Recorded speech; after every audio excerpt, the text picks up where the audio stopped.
Hola a todos. La verdad es que vivimos un momento bastante especial para todos los amantes de las matemáticas. Por un lado, podemos decir que vivimos una época gloriosa, una época dorada para el estudio de las matemáticas, porque podemos, gracias a Internet, podemos aprender tantísimas matemáticas de una forma absolutamente cómoda, absolutamente gratuita. Podemos acceder al conocimiento de una forma absolutamente fantástica. En Internet circulan los teoremas, los problemas, las soluciones. Podemos encontrar tantísimos foros, tantísimos documentos que podemos descargar y con los cuales podemos aprender tantas matemáticas como queramos, al nivel que queramos, y comunicarnos con otros estudiantes, otros amantes de las matemáticas de cualquier parte del mundo y en cualquier momento. Y todo de una forma gratuita y todo de una forma prácticamente instantánea. Esto es algo absolutamente increíble, esto es algo absolutamente fabuloso. La mala noticia es que todo esto está sucediendo fuera de los institutos, fuera del marco de la educación preuniversitaria, porque dentro de los institutos la verdad es que la realidad es muy diferente. Nunca había sido tan difícil enseñar matemáticas, nunca había sido tan complicado transmitir matemáticas, nunca había sido tan dificultoso el proceso del aprendizaje de las matemáticas. Desde luego, aquí en Cataluña la experiencia de la enseñanza de las matemáticas se ha convertido en algo que yo calificaría de sadomasoquista.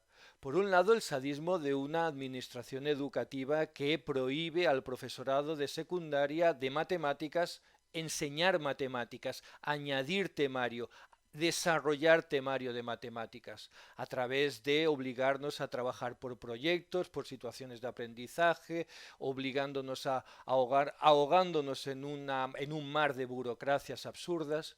Y por otro lado, el masoquismo de muchos de nosotros, los profesores, al menos los más mayores, que en algún lugar del departamento, por allí, siempre conservamos los antiguos libros del BUP, aquellos libros de matemáticas que nos enseñan que hubo un momento hubo un momento en el cual en los institutos se enseñaba temario, se enseñaba temario sólido, había un currículum estable de temario que se iba desarrollando a lo largo de los años de forma estable, sistemática, progresiva. Es decir, había un desarrollo de las matemáticas serio. Y esta apuesta, a mi juicio totalmente equivocada, totalmente errónea de las administraciones educativas por un sistema educativo que no está basado en un currículum sólido, en un aprendizaje basado en un temario estable, sistemático y progresivo, es lo que ha hecho, por ejemplo, que la prueba de selectividad española o las 17 pruebas de selectividad españolas sea una prueba absolutamente degenerada, una prueba absolutamente viciada, una prueba que continuamente se está sometiendo al juicio mediático, a las controversias mediáticas más variopintas en el momento que se pregunta cualquier cosa que no está en los mínimos de un temario cada vez más reducido, cada vez más absurdamente mínimo. Por ejemplo, en el año 2019, el último año de la prueba de tipo, digamos, pre-COVID, antes de que llegara el COVID, lo vimos en Valencia, en la cual el gran escándalo mediático fue que apareció nada más ni nada menos que el teorema de Rolle. Y lo hemos visto este año en Andalucía, en la prueba de Andalucía en el 2023, el gran escándalo mediático porque ha aparecido nada más y nada menos que el teorema fundamental del cálculo.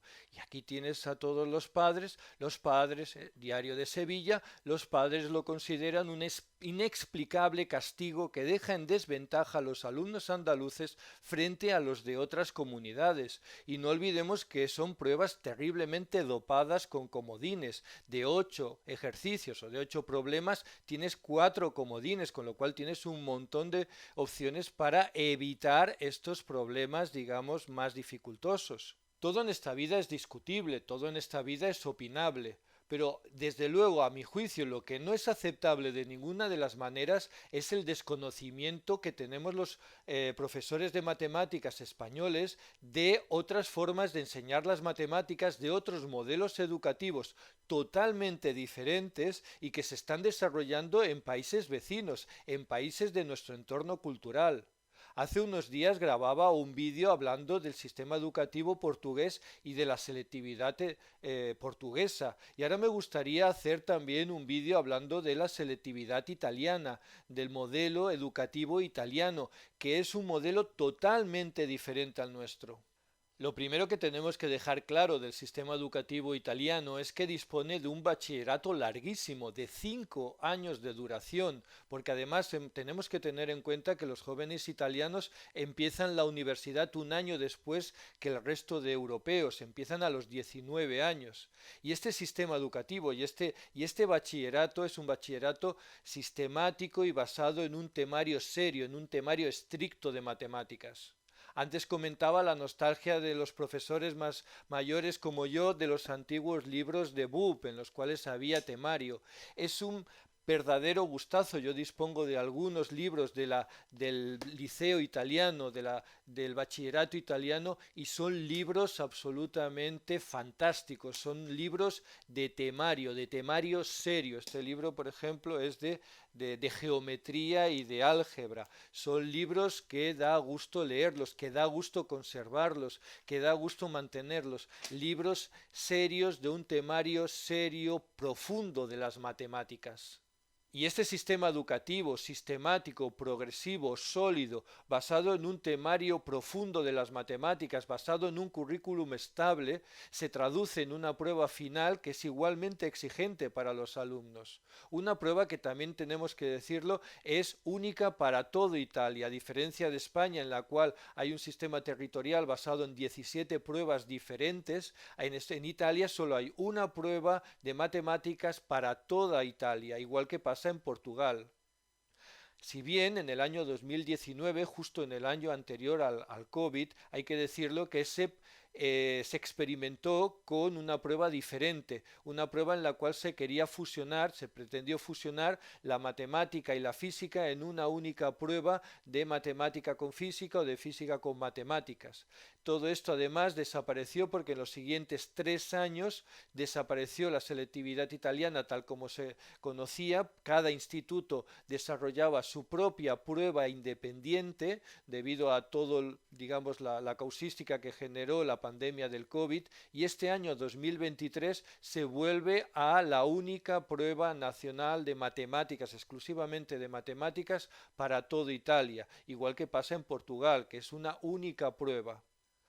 Otro dato interesante o importante que vale la pena dejarlo claro es que aunque le llamemos selectividad italiana, esta prueba no es en Italia una prueba de entrada en la universidad como pasa aquí en España, sino que es una prueba de salida del bachillerato. Es decir, es una prueba que se realiza dentro del instituto y se evalúa, se corrige por una comisión mixta de 6 profesores. 3 de ellos son externos al instituto y 3 de ellos son profesores del propio instituto donde estudia el alumno.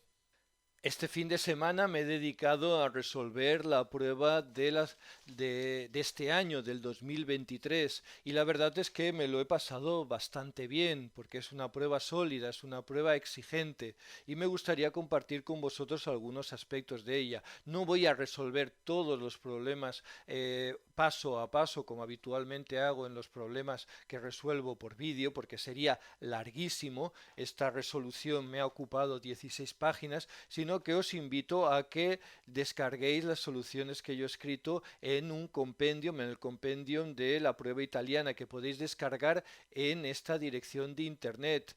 Allí encontraréis estas mismas soluciones, los enunciados en castellano y las soluciones también en castellano al final de este documento. Pero como siempre, lo que os recomiendo de verdad es que lo intentéis resolver vosotros por vuestros propios medios, porque de esta manera es cuando aprovechamos Internet para aprender de una manera fantástica con recursos que aparecen en todo el mundo, cuando podemos saltarnos las barreras impuestas y aprender todos de una manera absolutamente universal y maravillosa. Vamos ya con la prueba de matemáticas. La prueba de matemáticas consta de 2 problemas y de 8, digamos, ejercicios. Y el alumno tiene que elegir uno de los 2 problemas y 4 de los 8 ejercicios. Este año el problema número 1 es el que es bastante asequible comparado con el problema número 2 que veremos. Se nos muestra una gráfica, una función definida a trozos que se nos pide que demos su expresión analítica. ¿De acuerdo? Se nos da como ayuda estos tres tipos de cónica, una parábola, una ecuación de una circunferencia y una elipse. Nos preguntan que estudiemos la derivabilidad de esta función. Ya visualmente vemos que esta función no es derivable en -2, en el 1, o sea, en el 0 y en el 1. Tenemos que tener en cuenta que en una prueba italiana de maturità se exige razonar todo. El razonamiento es muy importante, es decir, se penaliza de forma muy agresiva si a estos razonamientos, si los cálculos que se han obtenido no están debidamente razonados. Se nos pide estudiar la derivabilidad de esta función. Bueno, aquí primero encontrar estos parámetros A, B y C que salen fácilmente por estos puntos singulares, y aquí se nos pide estudiar la derivabilidad y escribir las ecuaciones de las posibles rectas tangentes en los puntos -2, 0 y 1 y 2. A esta pregunta tiene un poquito de trampa porque en estos puntos claramente la función no es derivable, y si no es derivable no tiene ningún tipo de sentido plantearnos una recta tangente. Apartado B, nos piden que calculemos a partir de la función f la gráfica de su derivada y estudiar los intervalos de concavidad y convexidad de esta función f mayúscula, que es la integral entre -2 a x de f de t de t. Aquí claramente tenemos que aplicar el teorema fundamental del cálculo, porque la curvatura de esta función es su segunda derivada, que es la derivada de f, porque la primera derivada es f aplicando el teorema fundamental del cálculo. El apartado C nos preguntan, nos dan esta función, que es un trozo de parábola, y nos piden que razonemos por qué esta función es invertible y que escribamos la expresión analítica de esta función. Pues bien, ¿qué podemos decir? Pues que esta es una función invertible porque es estrictamente creciente, y si una función es estrictamente creciente, la función seguro que es invertible. Como plato fuerte de este problema nos dan un problema, el apartado D, en el cual nos piden cómo cortar esta parte de aquí, este trozo de aquí, en dos intervalos, del -2 a k y de k a 0, de forma que tengan los dos la misma área. Con lo cual aquí nos obliga a generar una bonita ecuación de -2 a k, de 1/4, de x más 2 al cuadrado, tiene que ser igual de k a 0 de la misma función, por lo tanto patín patán, patín patán, patín patán, patín patán, hasta llegar al valor de k que obtenemos. Este es el problema, esta es la opción que la mayoría de jóvenes italianos habrán escogido, porque el problema número 2, por el contrario, nos piden que estudiemos una función de tipo racional, pero de tipo racional con un parámetro a que puede adoptar cualquier valor diferente de 0, y se nos pide que estudiemos, bueno, pues el dominio, las discontinuidades, las asíntotas, demostrar que para a diferente de 1 todas las gráficas cortan en un mismo punto, todas las asíntotas horizontales pasan por un mismo punto, que todas comparten una recta tangente. El problema de este problema, valga la redundancia, es trabajar continuamente con este parámetro a, que además está puesto con mucha puñetería, porque depende del valor de a, si es positivo o si es negativo, generará asíntotas verticales o no, y si depende si la raíz cuadrada de a es igual a, pues generará discontinuidades evitables o no, con lo cual nos obliga a hacer una redacción bastante completa de todos los casos en función de los valores que pueda adoptar el valor de a. Esto es bastante exigente, ¿de acuerdo? Por último, se nos pide calcular el área de una región limitada para un valor concreto de a, para a igual a -1, esto no es la inversa, sino que es de la familia de estas f's cuando a vale -1, la región limitada entre su recta tangente y la recta x igual a raíz cuadrada de 3. Este problema, cuando primero estudiamos y vemos si la gráfica corta con algún punto de su recta tangente, vemos que tenemos que descomponer la integral en dos trozos, porque la gráfica hace este típico caramelito. Y además, aparte de estudiar las dos integrales, estas integrales, bueno, pues tienen un poquito de trabajo. Aparece por un lado la integral del logaritmo, una vez que la descomponemos, y también aparece la integral de 1 partido entre x al cuadrado más 1, que como todo el mundo sabe, o tendría que saber, es la arcotangente. ¿De acuerdo? Y un poquito, si no queremos tirar de mucho de calculadora científica, nos obliga a estudiar estos arcotangentes concretos, simplificarlos. Aquí hay bastante de trabajo, logaritmo neperiano de 4, que se puede simplificar como logaritmo neperiano de 2 al cuadrado, el 2 sale fuera, se simplifican los logaritmos. Hay bastante entretenimiento algébrico, para mi gusto, para mi opinión. Muy bien, pues aquí tenemos los dos problemas. Recordar que el alumno tiene que escoger uno de los dos. No está claro, no está detallado qué porcentaje de los problemas corresponde al total de la prueba, pero normalmente es un 50% de problemas y un 50% de preguntas.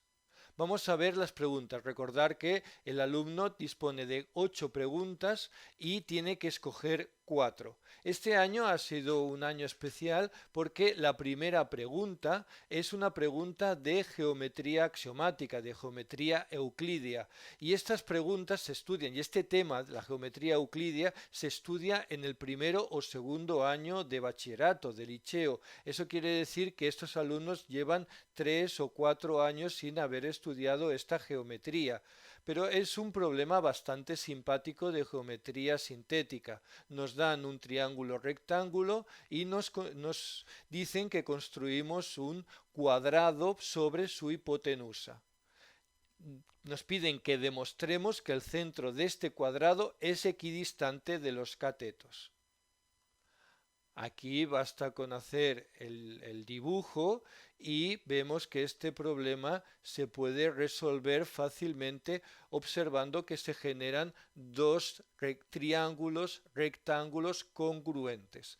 En este caso el triángulo OQB y el triángulo OPC son congruentes porque estos ángulos que se generan son exactamente el mismo. El problema número 2 es un problema de probabilidad. Siempre en estas pruebas aparece o bien un problema de probabilidad o un problema de combinatoria. Este año ha tocado un problema de probabilidad. En este problema es bastante asequible. Nos dan un dado trucado de forma que las caras pares tienen todas el doble de probabilidad que las caras impares.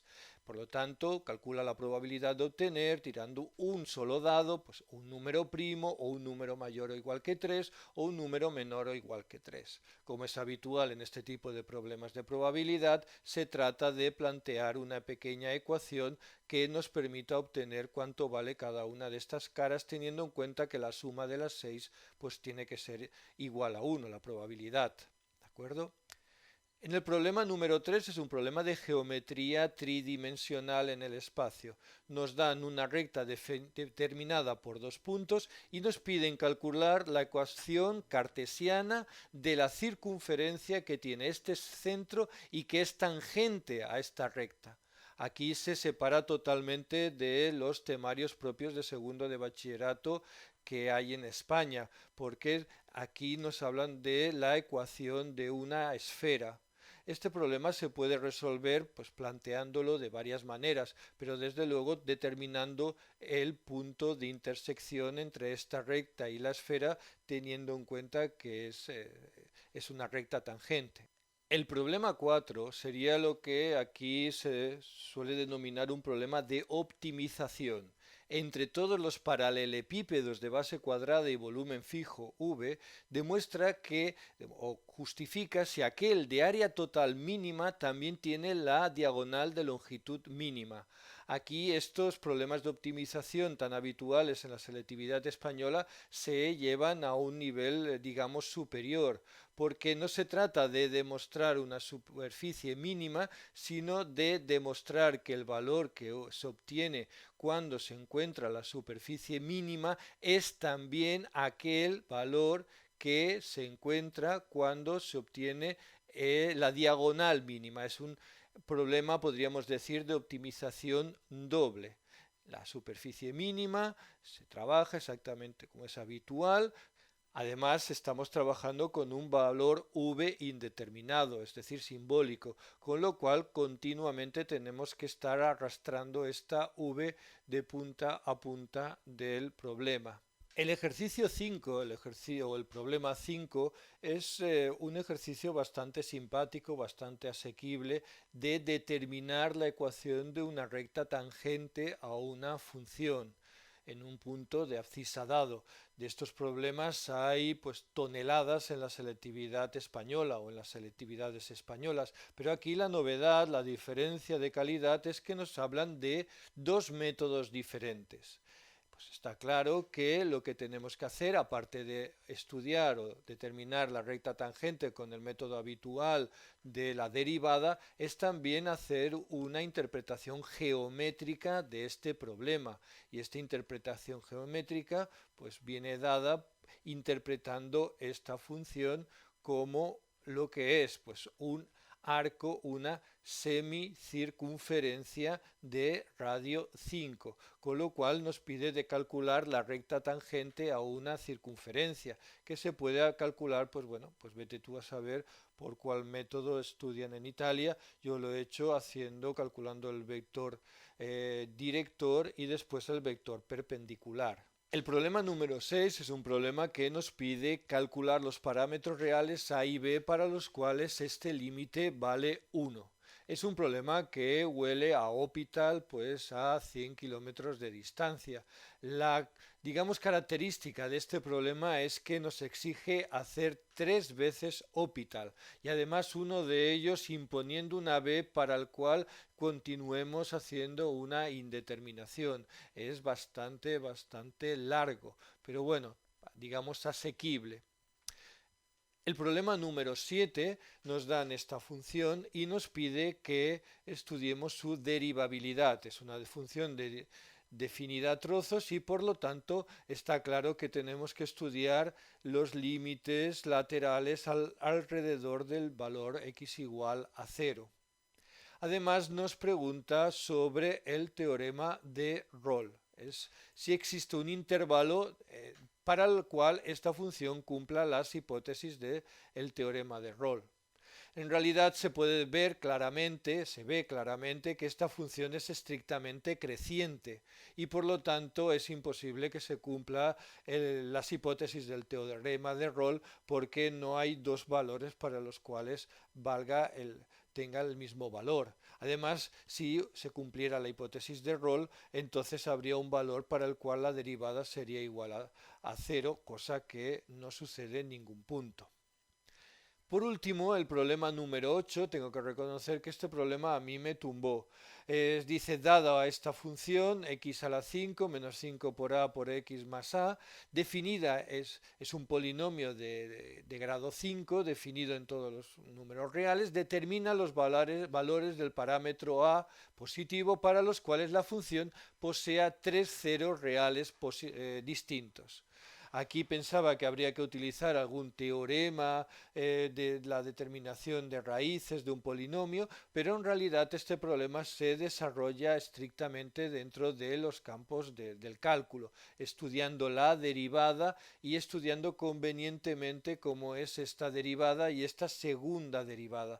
Es un problema bastante difícil porque se exige tener muy claros cómo se comporta esta función y cuáles son sus características concretas. Es un problema bastante interesante, pero que es obvio que muchos de los estudiantes se lo dejarán para el final o lo utilizarán como uno de los 4 comodines.